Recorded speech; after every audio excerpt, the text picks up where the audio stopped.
uşağı deyler köpler anıda yanğan.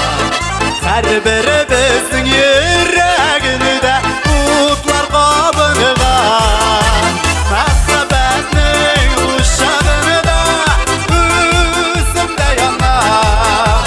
Dik yalğızım işlimanıda sinədə olam. Mahəbbətning uşağında özümdə yanar.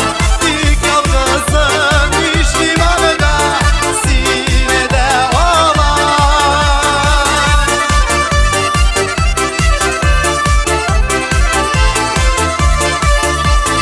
Məxəbbətini dingiz deylər köplər anıda batqan. Anının dulqınını da yüzür şaşıb yaradığan. Məxəbbətinin dingisini də özümdə batan.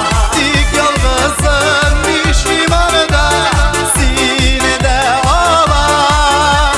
Məxəbbətinin dingisini də özümdə batan.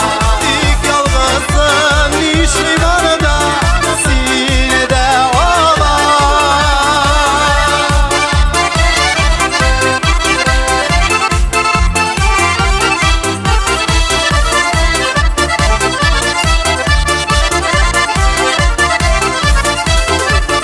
Yandırsa da giydirsə də hər kişisiyə. Məxəbbət zatı bulmasa da var da başıya. Məxəbbətning zatları dik sinisiyə. Utqa suğa salgırda da sina başıya.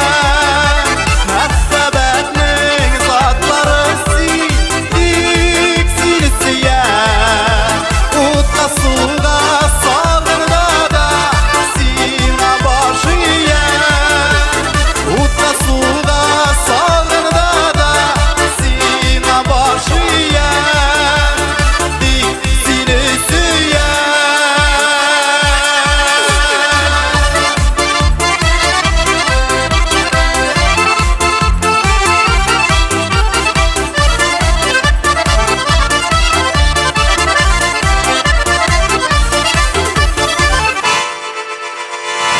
Назыр Сабира.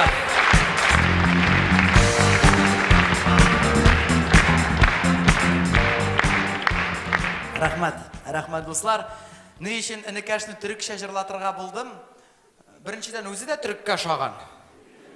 Шаған бет, шулай екен ол достар. Өзбек білен татар қошылса, түрік келіп шыға екен. Әне татар, өзім әти өзбек болса да Өзбекстанда болғаны жоқ.